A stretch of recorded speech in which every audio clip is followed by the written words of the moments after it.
With the advent of the ROG Ally, what other big tech companies do you think are going to throw their hat in the ring of handheld gaming PCs? Well, the second Asus does anything, Gigabyte and MSI will do it. So that will certainly happen. Man, other than that, I would be surprised if Dell Alienware didn't have a product like this. I mean, they showed one off ages ago. It's for them, it wouldn't even be coming out of nowhere. Have you called them that before? Yeah. Dell Alienware? Yeah. I don't think I've heard that. That's great. I don't think I came up with it. Oh, really? Yeah, I think that's a thing.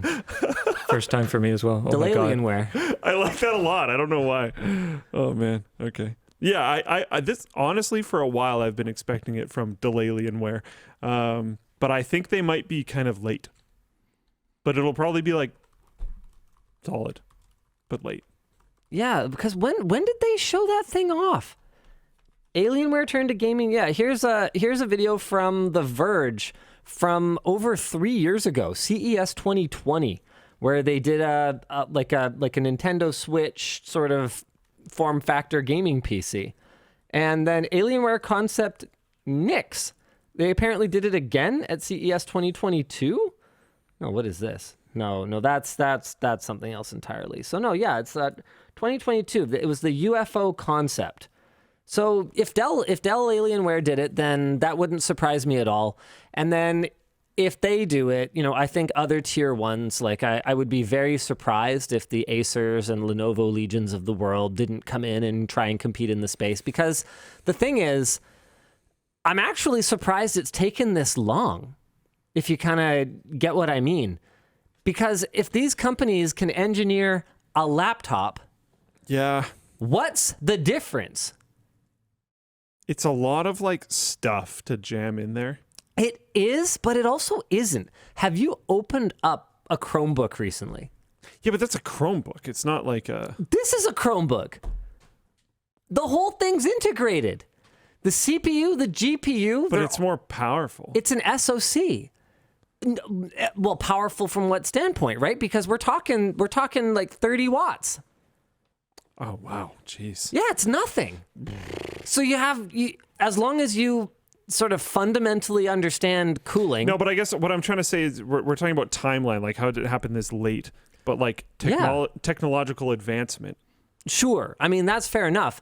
But I just mean, why are they getting blindsided by the Ally? Why weren't they just working on this? The Ally is maybe a little bit surprising to me. The Steam Deck is not, because as we've talked about before, it's heavily subsidized by Steam game sales.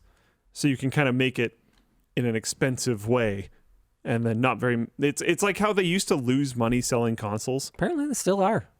Really? Yeah, I doubt the PS5 is losing money, but I'd be surprised if they're making money on Xbox Series S. What would be the point in losing money on a PS5? Sell more games. I mean, same as it always was. Yeah, but like when they were like sold out at stores now. for 3 years or something, like I don't know, whatever. But yeah, I don't know. I'm surprised at I feel like I'm almost the opposite. I'm not surprised that the other ones are so late. I'm surprised the Ally is so early. Really? Oh, because I didn't expect another competitor to Steam Deck that is as good as the Ally seems to be this fast. That was very surprising to me. Well, the Steam Deck was already a generation behind for CPU tech, and RDNA 3 was already on the horizon for desktop GPUs. So we knew that architecturally, AMD had already laid the groundwork. No, I get that it's possible. I'm just surprised that they actually reacted that quickly, I guess. Because this is like a whole new product segment, all this kind of stuff. Yeah, but it's not that fast. Like, that's the thing I guess I'm kind of trying to say is... How long ago did the Steam Deck launch? Is this like a further year? back than I thought? A year or more? Yeah, because about a year, I think, was when they started showing it. 1 year to create an entirely new product?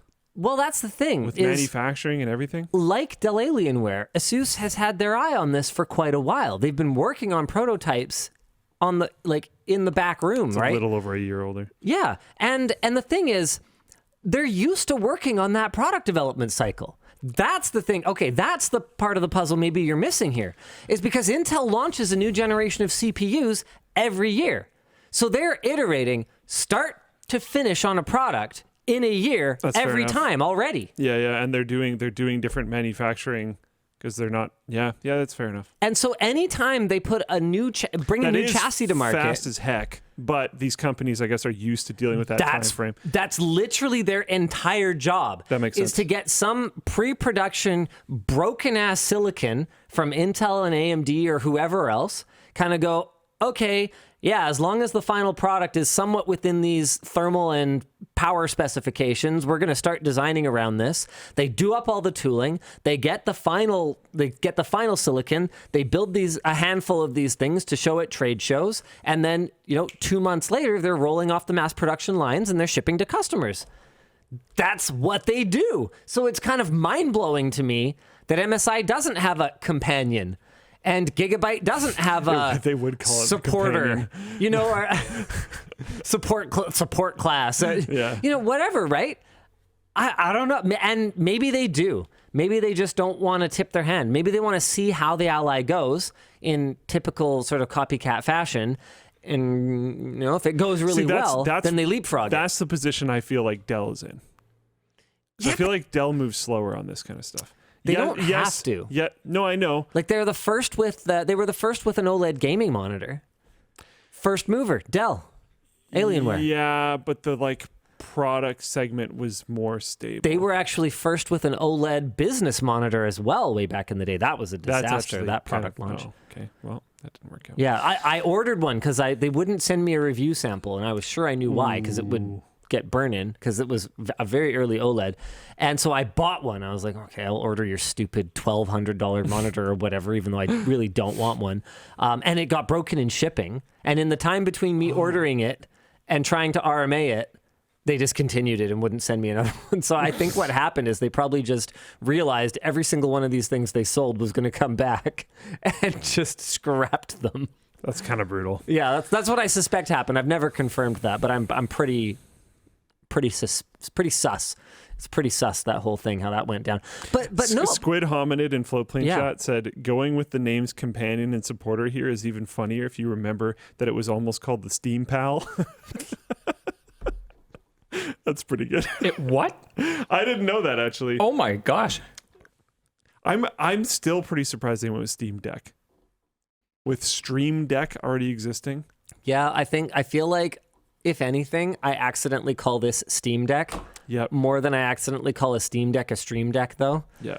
So Valve won. Yeah. Oh, they immediately won. It's just it's surprising because they're so close. Companies usually don't like touching that much,